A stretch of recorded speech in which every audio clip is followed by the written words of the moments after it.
కుటుంబ వ్యవస్థ ఇక నిలువబడదు, త్వరలోనే కూలిపోతుందని అధ్యయనాలు చెబుతున్నాయి. అందుకు గల కారణాలు: 1. అతి తెలివి, గర్వము, డబ్బులు ఉన్నాయనే అహంకారం. 2. చిన్న తప్పులను కూడా భరించలేని అసహనం, ఓర్పు లేకపోవడం. 3. పిల్లలు, పెద్దలు కూర్చొని మనస్ఫూర్తిగా మాట్లాడుకోలేకపోవడం. 4.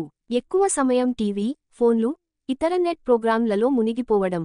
ఎక్కడో ఉన్న సినిమా హీరో, హీరోయిన్లు ఏం తిన్నారో, ఏం చేస్తున్నారో చెప్పగలరు కాని, ఇంట్లో అమ్మ నాన్న ఏం తిన్నారో వాళ్లు ఏమి చేస్తున్నారో తెలియదు.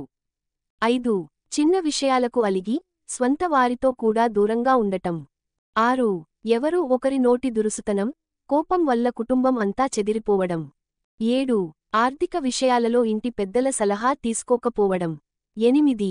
భార్యాభర్తలు, తల్లిదండ్రులు తరచు గొడవలు పడుతుండడంతో పిల్లలు పెళ్లి అంటే భయం కలుగుతుంది, పెళ్లి వద్దనుకునే స్థితికి వచ్చేశారు. 9. మనిషికి మరో మనిషంటే గిట్టనితనం, పెత్తనం కోసం పోరాటం, ఒంటరితనం ఇష్టపడుతున్నారు. 10. మధ్యవర్తిత్వం నడిపేవారు లేరు, ఎవరిష్టానికి వారున్నారు, మంచి చెప్పినా నచ్చటం లేదు. 11. కుటుంబ నిర్వహణ అనేది గొప్ప కళ, అది తెలియకపోవడం మరో కారణం. 12. మానవ సంబంధాలు, సున్నితత్వం మరచిపోయి, మొరటు వ్యవహారం వచ్చేసింది. భార్యాభర్తలు కలిసి కుటుంబాన్ని నడపడం మర్చిపోయారు. నేను చెప్పితే చేయాలి అనే ధోరణి ప్రబలిపోయింది. 13. సోషల్ మీడియాలో జరిగిందే నిజం, ఇంట్లో జరిగేది ఒక డ్రామా అన్నట్లు ప్రవర్తిస్తున్నారు. 14. ఎవరైనా మరణిస్తే ఒక ఆకర్షణీయమైన మెసేజ్ పెట్టేసి చేతులు దులుపుకుంటున్నారు, ఇండ్లకు వెళ్లి పలకరించడం లేదు, మోయడానికి కూడా నలుగురు వచ్చే పరిస్థితి లేదు. 15.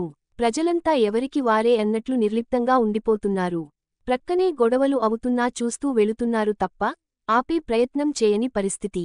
ఇదే పరిస్థితి కొనసాగితే అతి త్వరలో కుటుంబ వ్యవస్థే కాదు, అసలు మానవ సంబంధాలు కూడా తెగిపోతాయి అనడం అతిశయోక్తి కాదేమో.